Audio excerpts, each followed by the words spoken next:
great to see you, Anwen. I haven't seen you for ages. And as it's Mother's Day, I thought the first question I wanted to ask you was, what do you see in your mum that amazes and inspires you? I see that everything she does in every situation, she always brings it back to Jesus. That if it's a situation that we see as positive straight away, it's always, well, that's thank Jesus, or, God did that for you.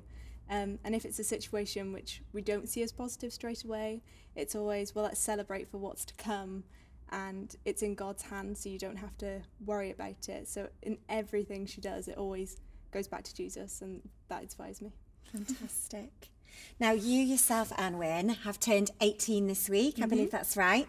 And you're at a stage in your life where you're about to not sit your A-levels as such, but you've been working towards your A-levels in a lockdown, most of the time in lockdown. You've also been researching for university, considering your future, applying for university in a time when you can't visibly go and see the university off visit. But I know that you know the King is on his throne. So how have you seen the King at work in your future? Well, doing A-levels in any circumstance is hard anyway, because of the content. But doing it at home has been really difficult because the content you have to learn not only on your own, but if you don't understand it, you have to learn it through emails or learn it through a lesson that you don't really contribute that much to, rather than when you're in school and you do. And everyone's felt a bit like in the dark of what's going to happen with their exams or what's going to be their grades, because up until now every single essay or every single piece of work we've handed in has to be perfect just in case that goes towards the end. So there's a lot of pressure. So everyone's been in the dark, I guess, that they don't know what's going to happen. But I felt at peace during all of it because I know that Jesus has been the light in that darkness that everybody's been in. And people have seen that and said, why are you not stressing? Why aren't you that concerned? Excellent. And my answer is because I know that it's all going to be okay. God is in control, and no matter what happens with A-levels, that if he wants me to go to uni, then he'll provide me with the grades.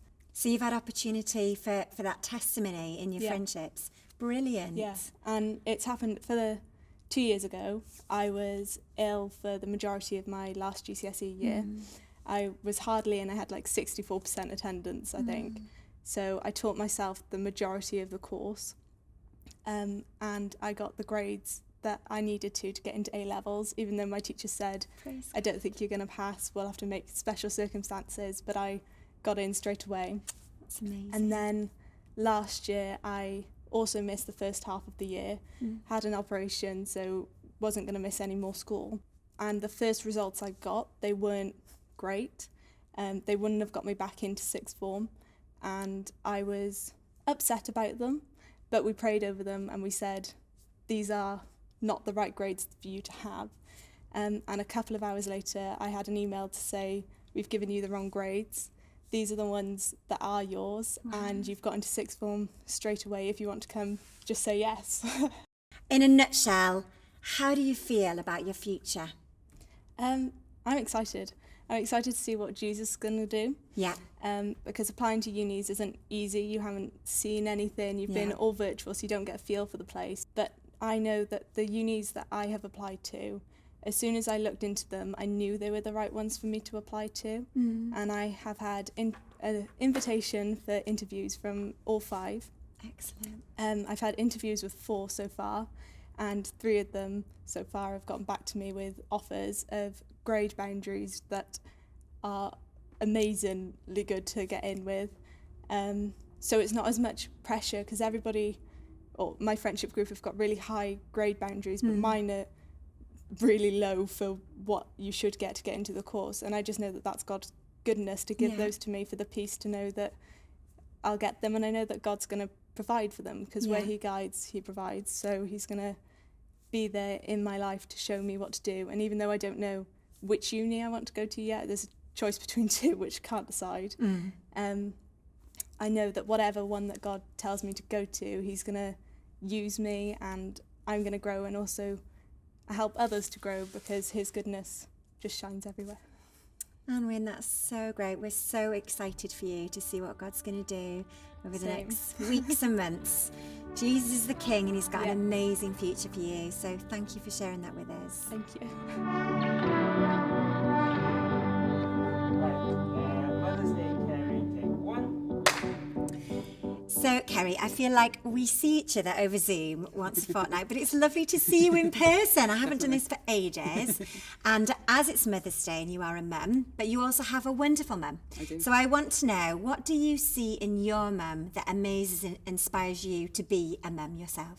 I think my mum is my biggest hero. She is probably the biggest inspiration in my life. We're very similar, which helps. And she's also, over the years, she's not just my mum, she's my friend. So she's someone that I go to talk about the good things happening in life and the tough things happening in life. I think one of the biggest things she's taught me is her work ethic. And that's not just kind of in actual work, but kind of in every aspect of her life. So, you know, doing your best, working hard, not giving up, being proactive. All those things I've learned from her, and I take that into everything I do. You really do. I have to say, because not a lot of people might know this, but you've had a very busy lockdown, haven't you? And you've been working hard because you've expanded your family, haven't you? We have, yeah. And I only realised recently when you were sharing in our life group that you'd planned to have a third child and you ended up with twins, pregnant with twins, which was amazing. And you had them last May, is that right? July. Last July, okay, last July. So you've leapt from being a family of 4 to a family of 6 in the middle of a pandemic. Yeah. Yet you know the King is on his throne, and so I want to hear from you. How are you seeing the King at work in your family? Yeah. I guess I'll just share a bit about kind of that whole process of having twins. So we found out we were pregnant kind of the end of 2019. I'd say we'd planned on having 3 children. Well, since before we got engaged, it was one of those things we had that conversation to say, you know, how many children do you want? And it's always been 3. And after we had 2, we said, our family's not complete yet. We need another one. Yeah. So came the time when we were ready to have another. And we went for our first scan, and the lady said, there's a baby, and there's another baby. And I said, sorry, did you say there were 2? And Tim goes, that's not what she said. And she was like, yes, there's 2. And we had a sort of telepathic conversation between me and Tim that went, oh, there's 2 babies. We weren't going to have 4 children. And then the telepathic conversation carried on to say, well, it must be God's plan then. Good. So if it's God's plan, then it's fine. That's right, yeah. It's going to be good. Yeah. You know, we realised it was 2020, year of plenty, and that was God's blessing to us, was to give us two babies, 2 identical babies. So Tim is very outnumbered now because he has 4 daughters. But I think what was amazing was God just gave us peace throughout the whole process. Good. So, you know, doubling the amount of children we have in one go could be quite daunting. And then obviously going into a pandemic with twins, which is obviously high risk, could have been very scary. But actually, we were just really relaxed because we knew it was God's plan for our lives. We knew that he would keep them healthy. You know, with twins, you go in for a check, you know this. We were in the hospital every 2 weeks for a check. Yeah. They'd scan them every 2 weeks, make sure they're okay. And I never worried about them because I just knew God's hand was on their lives. That this was his plan, and therefore they would be healthy, they would be fine. Yeah. And when it came to give birth, they wanted to induce me at 36 weeks, which is obviously premature. And the day we were meant to go in, we were waiting for a phone call to say, you know, come on in. And they said, there's room on the induction suite and there's room on the delivery suite, but there's no room in neonatal. And we need neonatal just in case. Yeah, absolutely. And we can't induce you knowing there's no space. So they said you can wait, or we can try and get you into another hospital, but it could be anywhere in the country. And obviously with the global pandemic going on, there's no hotels available. Yeah. So we said, well, we'll just wait, given that we live behind Heath Hospital, and this is where we've had all our treatment and our other 2 children. We'd rather stay here. So we waited, and we waited to Tuesday, and we waited to Wednesday, and it got to Thursday, and they said, we can't wait any longer. You know, it's becoming higher risk. We need to move you. So they started ringing around, and thankfully they got us into Neville Hall, which is just in Abergavenny, so it's not too far away. So they had green lights in both, you know, in the induction suite, the delivery suite, and neonatal. Yeah. So that was great. So, and because it's not too far, I didn't have to go in an ambulance with a midwife. Tim was able to take me. And when we got there, what was amazing was I didn't need to be induced because my body had already gone into natural labour. Wow. So I was already so far gone. They took me straight down to delivery, which meant Tim could come from the car in with us because he could only be in the delivery suite with me. And it was amazing, really. So I was able to give birth naturally to the twins, and they were healthy. So they had neonatal paediatricians on standby as soon as they were delivered, and they took one look at them, and everyone kind of left very quickly. So 2 healthy babies, which was amazing. It's amazing. It's amazing to see the peace that God gave you in a time when there could have been so much reason to panic. That even just in a normal situation, I have twins myself, and it can be scary, but God gave you peace, which is just fantastic. And how is life now? Kind of, you're coming up to almost the first birthday. How are you finding the King is at work in your children and your daughters, homeschooling? How are you finding that? Great, really. I think going from 2 to 4, it does have its challenges. Just logistics of holding 2 babies and doing things. But our family is complete now, and God just gives us peace, and He gives us help for our marriage, because obviously it's a lot having 4 children and 2 newborns. But God is strengthening our marriage through it as well, and that's just amazing. Well, I have to say, Ceri, in the times that I've spent with you in this lockdown, I've got to know you quite a bit in this lockdown, actually, funny enough, through Zoom. I'm just amazed, so amazed. I know I tell you this often, but I'm really amazed at how you and Tim are just managing with your family. And it's lovely to see you tonight, and lovely to just hear what God's doing in your life. So thank you. Okay,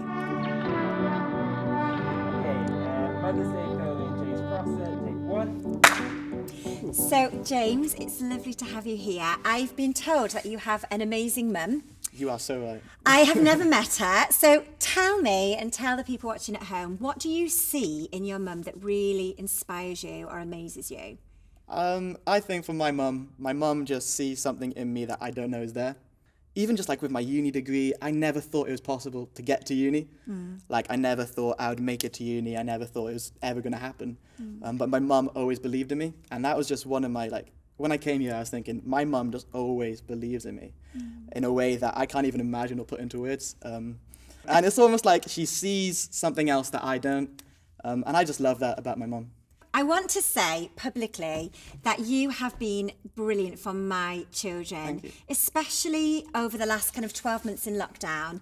You really have a passion for young people, and I want to say thank you, because you've really got alongside, especially my eldest son, and I've got 3 teenagers now, but you've been discipling my eldest all through lockdown, via Zoom, however you've been doing it actually virtually, but you've now, in the last few months, taken increasing responsibility with the youth, overseeing the young people. And both Mark and I have said every Friday night when our 3 come off that Zoom call, and I know it's never going to replace the real deal, but they spend an hour or an hour and a half on Zoom, they always come off it energised, enthused, happier, brighter, positive, and I've just got you and all the other youth leaders to thank for that. And I really am so thankful for that. And I just want to hear a bit of your heart, James. You know, we've been learning all about the King over the last few weeks, and we know the King is involved in our young people. So and true. I just want to hear your heart. What do you see? How do you see the King at work in our young people? So obviously, like you said, I discipled Josiah, and I discipled a few of the other boys. And it wasn't something that I came to Cardiff thinking was going to happen. It literally, I think it was the first term, and I was living in Cardiff, and I knew there was something missing. I knew God wanted to do something else in me, and I knew it consisted of younger people. And I was like, okay, what do you want it to do? I had no idea. And I remember just sitting there before I came back to Cardiff in Swansea, and I just thought to myself, what about discipling maybe 1 or 2 of the boys from the youth? Obviously, I get on with them well anyway, like they're funny boys. We talk about football all the time. And I thought to myself, what about that? I knew 2 Josiahs, and I was like, those 2 clearly are the ones that God put in my heart first. So I sat down and I prayed, and there was 2 more names that came into my head. So obviously, I was like, okay, God's told me what to do. I'm going to do it.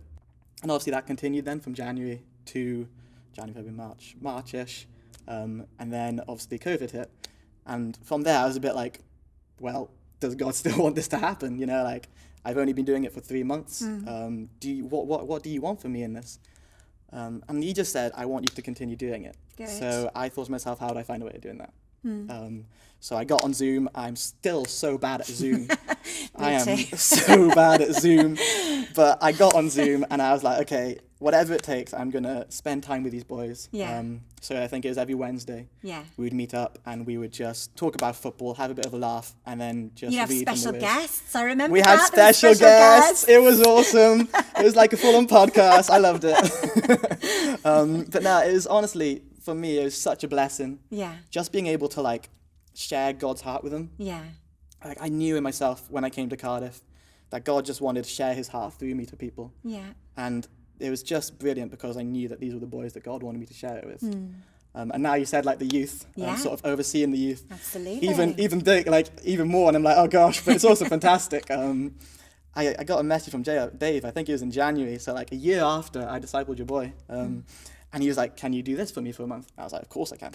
And he was like, can you do it for a few more months? I was like, of course I can. So yeah, we meet up every Friday, Yeah. and we just have like a bit of fun, a bit of games, and yeah, then we just have a word, which I also want to share with you guys, which would be awesome today. Excellent. Romans 12 verses 4 and 5 say, just as our bodies have many parts and each part has a special function, so it is with Christ's body. We are many parts of one body and we all belong to each other. I knew that God wanted to share with the youth about being involved in the body Yeah. and getting involved in the church. And That's good. it's amazing because we have a youth who are so fascinated in getting involved in the body. Yeah. They see a need and they Yes. fulfill it. Yeah. And it's so encouraging for me as a youth leader to be able to see that. Like, you know, like you said, Josiah, he does his PA stuff. Yeah. We have loads of the guys doing the worship team. Yeah. We have a few guys when Sundays were on doing welcome team. Like, it's so encouraging to be able to see these youth getting involved. And I just love the fact that they are getting involved. It's Yeah. so beautiful. Yeah. And there's such good examples in that. And I can't rave on about how good the youth here is. Also, before we finish, I would love to give a massive shout out to Josh and Renee Scaife. They honestly have done such a fantastic job with these youth. I know they'll be watching, they'll be like blushing. But they've honestly done such an amazing job. Like, I'm looking at the youth and I'm looking at seeds that they've sown turned into beautiful trees. Yeah. And it's so amazing to see the work that they've done and the work that they've left Yeah. for us youth leaders now. And that's the thing, if everyone plays their part, whether it's sowing or watering or pruning or shaping or reaping, you're all growing those oaks of righteousness. And I'm just really excited to see how God is going to use you and the other team working with our young people and seeing what's going to happen. So definitely as a mum of 3 teenagers, I'm really glad you've chosen to play your part here in Cardiff. We are really so grateful and thankful to you. And James, it's been lovely to see you. It's been so nice to be here. Thank